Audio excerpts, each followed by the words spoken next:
Welcome to Dogsthorpe Infant School Launchpad. This is your captain speaking. We've been cleared for departure.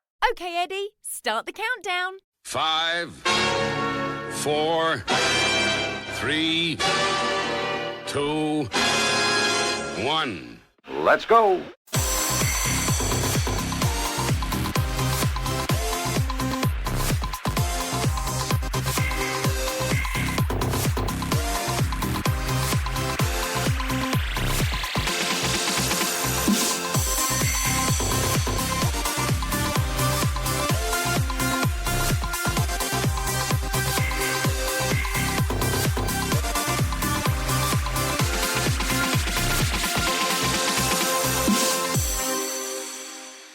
This podcast is brought to you by Eddie Edster, the Dogsthorpe Infant School Wellbeing Dog. Welcome back to Eddie's Launchpads. It's the Dogsthorpe Infant School podcast for parents, teachers and schools. Wherever you're listening in the world, welcome. We've got another guest for you today. His name is Rob Walton. He's a wonderful author and a poet, and it's great to have him on the show. Welcome to the show, Rob. Thank you very much, Dave. It's great to be here. Could you tell our listeners a little bit about yourself, first of all? Of course, yeah. Well, I'll start by telling you where I'm from. I was born in a town called Scunthorpe in North Lincolnshire in England. I grew up there, and then I moved up to the northeast of England to go to college in the first place and stayed there, basically. And I live in a place called Whitley Bay now, which is a few miles along the river, if you like, from Newcastle, and it's on the coast. It's a seaside town in the northeast of England. Lovely place to live, and it's a great place to move around and get ideas for stories and poems. What started you writing, and where'd you get your creativity from? I was talking to some children. I was in a library in the West Midlands a couple of days ago, and children were asking some sort of similar questions. And I started talking about how, when I was at school myself, I liked writing. I remember winning a couple of things. I've been on school trips and then getting a little prize of a book. I actually remember getting a prize of 2 books from an author who visited the school. The books weren't by this author, but the author still signed these completely random books. It's quite a strange thing to do, if you ask me, but that's what they did. But I wrote then, and I continued to write. When I was at university, I wrote, and I started submitting things, but never quite persevered enough, I don't think. It was only until later that I started doing more of the hard work that is required to get more things out into the world. And it was like something clicked. But in terms of inspiration, I get inspiration from absolutely everywhere. I find motion can sometimes help. So I sometimes run, or I will walk around the area, or walk down the coast, or I'll go on my bike, or when I used to drive to work, I used to get loads of ideas in the car, and I'd get into the work car park, and I'd quickly get out my phone to record a voice note, or I'd get out a notepad and paper to scribble down the ideas I'd had. But I also get ideas from reading. I read other people's books. I read all the time. I read a massive amount of different things. I'm not a particularly quick reader, but I read adults' poetry, children's poetry, short stories, factual books, anything and everything, really. And as I read, I'll come across a word, a phrase, an image, or an idea, and that will give me inspiration for my own writing. So I'll write it down. And I'll also write down where the idea came from, just to make sure I'm not stealing anybody else's idea. But yeah, I find inspiration absolutely everywhere. Things I do, the book, Please Don't Read the Footnotes, Please, is a collection of 30 very short stories about things to do with schools, maybe, things to do with home life, things to do with families, children, things to do with putting vegetarian sausages in a mug in your fridge, anything that crops up in day-to-day life, basically. Is there a particular place where you like to write, or outside, inside? Have you got a study where you do all your creative writing? Where do you go? I have a room. It's a room at the top of the house, and it's a sort of bedroom cum study. It sort of doubles as both. It's quite a big old attic space. This is where I'm talking from now. I'm sitting at a desk there. So I do have a desk there, and I do sit and write there. And if I'm typing things up or editing, I probably work there most of the time. So most of the time I do work at the desk. But in terms of all those ideas, I could write those ideas down walking back from the supermarket. Or as I said a moment ago, sitting in the car park at the place I used to work. Those bits I can do anywhere and everything. And I will write little bits of notes and ideas anywhere. But I do tend to sit at a desk when I'm doing the actual editing and getting things ready for publication. One of the times I have most of my ideas is early in the morning when I first wake up, and I might reach my phone and send myself an email or make a voice note or just make a note, or I might reach for a piece of paper. And then sometimes, as you were saying, you might have those in the middle of the night, and then you have to make a decision because you're very tired and you've got this good idea. Do you wake yourself up enough to record that idea or risk losing it? But I always try to record them, however tired I am, because they do go. They do go. And you might wake up and you look sometimes at some of the things you wrote and think, what on earth is that? But once in a while, there will be something which is very good and something that you can use. Yeah. Have you got something that a piece of poetry that you could share with us that's not too much of your book, of course, because we want people to buy the book, but have you got a little bit of poetry? Yeah, sure. Yeah. Well, I could read something short from the book, actually. The first story in the book is actually called Mess Up Your Room. Okay, and when I introduce this to children, when I visit schools or libraries or festivals, I always ask if anyone has ever been told to tidy up their room. Obviously, they have. And then I ask if anyone has been told to mess up their room. And surprisingly, some people say yes. I'm not entirely sure I believe them. But this is a story called Mess Up Your Room. Every week, I hear something very annoying. Really very annoying. You have no idea how annoying it is. Believe me, it's annoying. My going on and on and on and on and on and on and on and on and on and on about how annoying it is nothing compared to how annoying it is actually in real life. Every week, my mum shouts, "Mess up your room." She might say it on a Monday or a Saturday or a Sunday or one of those other days, whatever they are. The thing is, if someone actually tells you to mess up your room, it's almost impossible to do it. You look around and you see something you need or something you've been looking for. Then you start wondering, a cat's real? And what's for tea? You hope it's not macaroni cheese again. Who decided it was a good idea to make such tiny bits of pasta? Was it invented to entice babies and toddlers to have carbohydrates? Then you find a lost thing and you pick it up and you put it in a better place. A drawer, a shelf, a box, a spare sock, maybe next to the macaroni cheese. What you don't do is put it in an empty crisp packet. That's never a good idea. That will only lead to a huge search and then someone having to pull you by the feet from a wheelie bin. The bin will be particularly gross because your parents will have thrown away the thing they tried to make that the TV chef made look so easy, but that they made look so disgusting. There's only one thing you can do in this situation. Go in your brother's or sister's room when they're out playing football or whatever it is they do when they're not annoying you and mess their room up. Somehow, it's much easier when it's somebody else's room. So go on. You have my permission. That's brilliant. Thanks, Rob. So great imagery. I mean, I can understand why, Key Stage 2 children would read that and immediately identify with it. And I must admit, I identify with the things that I've tried to follow Jamie Oliver, and it's gone in the bin. Absolutely. Good. We've all been there, haven't we? Definitely. But wonderful imagery. You mentioned about please don't read the footnotes, please, and they are funny stories and poems, aren't they? That's the thing. Well, Yeah, it's stories mostly. It's 30 short stories, some of which are like only half a page long. I think the longest is probably only the longest is 4 pages.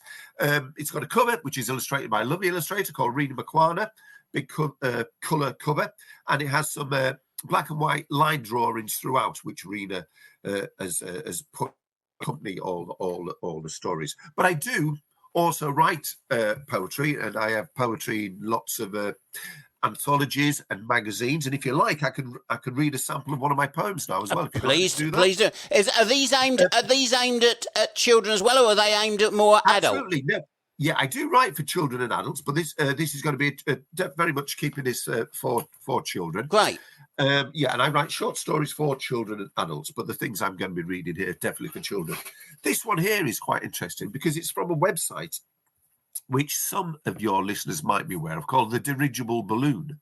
And The Dirigible Balloon is a great website set up by a former teacher called Jonathan Humble, and it has hundreds of poems from all sorts of writers, some very well-known writers such as Michael Rosen, some people who are just starting on their journey and finding their way in that sort of world.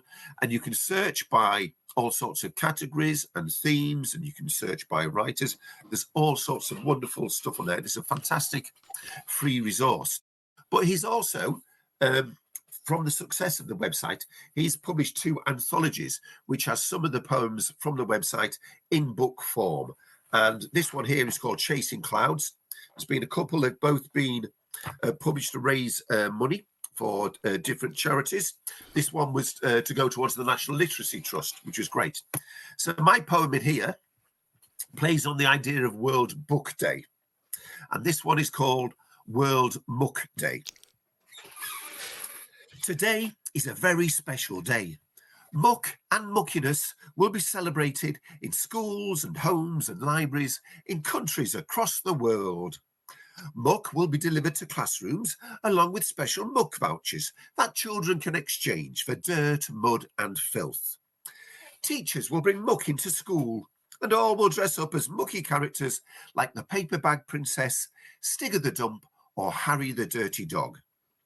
Parents will be in a last-minute rush to find enough muck in the mucky supermarkets to smear all over their mucky children before combing their mucky hair and taking them to mucky school. Muck shelves and muck cases will groan under the weight of new muck, and all will be excited to find out about the Muck of the Week. It's not just a day for muckworms. All children will design muck covers and write muck reviews. At the end of the day, we will all go home and cuddle up with our favourite muck. Happy World Muck Day. That's brilliant. The website that you mentioned, I'll make sure that there's a link for all you listeners who listen to that, because it sounds like there's some good resources there, and we have teachers who listen, and you may not have come across that website, so we'll make sure that it'll be in the text along with how you can get in touch with Rob as well. Great. So you've got all these wonderful poems out there, and it sounds like you go to festivals as well and schools. Yes. That's the thing I love. I mean, that's quite a recent thing for me since I left teaching. I left teaching last year, and I've been trying to generate as much work for myself as possible. Yeah, and I have been to festivals, libraries, schools, all those sorts of things. It's something I really, really enjoy. It's a really important part of the job, connecting with children and the adults as well. I think I mentioned earlier on in the chat, I was in the West Midlands a couple of days ago. I was in a library in West Bromwich and a library in a place called Oldbury. This was an event organised by my publisher, the Emma Press, with Sandwell Libraries, and they were both fantastic in organising these events. And then children came into the libraries, and I did some writing with the children. They helped me finish a poem, for example. I read some things. They wrote some of their own things where I gave them ideas and inspirations in a very gentle sort of way. And it was very much about inspiring them and enthusing them to do their own writing and not be scared of it, because some children can be scared of writing. Some children don't go so easily to it. But I think by using humour, which I do quite a lot, that can be a great way into getting children to write for themselves, and also letting them know that it's not a scary thing. So we started off with actually doing some very simple drawings, adding some drawings, some little images, and then adding a few words. And without almost realising it, they were soon writing the lines from a poem and enjoying it, and and all wanting to share their lines. It's always a great shame that you'd never have time in those situations for everyone to share there and then. But they were really, really enthusiastic, and that was lovely to see and lovely to hear. And in the first session I did, for example, it was very nice that one of the teachers at the end of the session said that some of the boys who weren't always so enthusiastic, they were enthusiastic and they were wanting to add to this and carry on doing it before they had to go back to their school. So it was lovely for that. It was also lovely because I'm very much all about promoting a love of both reading and writing. So it was great for those children to be in the library and to see all the fantastic things that were in the library, so that hopefully they will go to the library and join in the summer reading challenge, for example, and do all those things, because there were a whole bunch of brilliant librarians who were really, really hoping to enthuse and encourage children in their reading habits. One of the inspirations for me is back in the day, quite a long time ago when I was at school, we used to sing hymns in school, or later on we would do a variety of songs in school, and we would have singing practice and those sorts of things. And the words went into my head and stayed there, all sorts of rhymes. Two of my favourite singers were Ian Dury and Elvis Costello, and one of the reasons was because of what they did with words. Yeah. Inventive, incredibly imaginative. There's an Elvis Costello lyric which I sometimes quote, which is, I think, "Don't get smart or sarcastic, she snaps back just like elastic. Yeah. Spare us the theatrics and the verbal gymnastics, we break wise guys just like matchsticks." So I think songs are a great gateway into writing. And poems, as you say. Sometimes getting a poem or a story right, you just have to play with it. Leave it, go back to it, play, move things around, change things. And there's one of my sort of go-to quotes in terms of what is poetry is the whole thing about choosing the best words and putting them in the best order, and just finding your way through it, but having fun doing it as well. Getting something down on the paper. This is something I encourage when I work with children. You have to get something down in the first place. If you don't get something down, you can't change it and make it better. So get something down. And again, I encourage children to write something really, really simple, very, very matter of fact, and then think, well, can I change it? Can I spice it up a bit? Can I liven it up a bit? Can I make it a little bit more interesting for the reader and the writer? Because if you're interested in what you're writing, there's a very good chance the person at the other end who reads it is going to be interested in it as well. So have fun, play around, find the joy in those words. Where can people buy your books and your poems? Right. Okay. Well, I'm in all sorts of different anthologies, but the most recent book, Please Don't Read the Footnotes, Please, is published by the Emma Press. And you can buy it in various independent bookshops. You can buy it directly from the Emma Press if you look up the Emma Press online, or you could look up my website, which is simply Rob Walton Writer, and you could find my email. You could order a copy direct from me, which I'd be happy to send, to sign, to dedicate and send. And you can also obviously get it from the big online retailers like Amazon or Waterstones and so on. That's brilliant. Folks, we'll make sure that all of those links that Rob's mentioned today are going to be in the text. So double click after you finish listening to the show, double click on the text, especially if you're going through our website, which is dogsthorpeinfants.org. If you go through that and double click on it, you'll open up the text, and you'll be just one click away from all these fantastic resources. And wonderful Rob. Rob, thank you for your time today. It's been Absolutely. Wonderful, fascinating talking to you. And if when you get a new book out, do come back on the show, because we'd love to have you back on the Launchpad, and we can continue our stories and our songs and our lyrics about how we can get children being creative when they write. You mentioned about going into schools. Obviously, you're based in the northeast, so Yes. so if that narrows the path down a bit. Do you do virtual? I do as well, but I'm also happy to travel. Yeah, the visits I made a couple of days ago were in the West Midlands. I've not so long ago done a festival in Derbyshire. I'm about to go to Hull, as well as doing things here. So I will travel, Okay. anywhere within reason. But yes, but I will also do virtual sessions. Absolutely. That's brilliant. Well, thanks for your time today, my friend. Don't be a stranger. You're always welcome on the Launchpad. Cheers. Thank you very much to you, Dave. Thanks to Eddie. Thanks to everyone out there. Thank you. And so another great episode is coming to an end. Thank you all for listening. Captain Dave and Eddie will be back again next week for another learning journey on the Dogsthorpe Infant School Launchpad.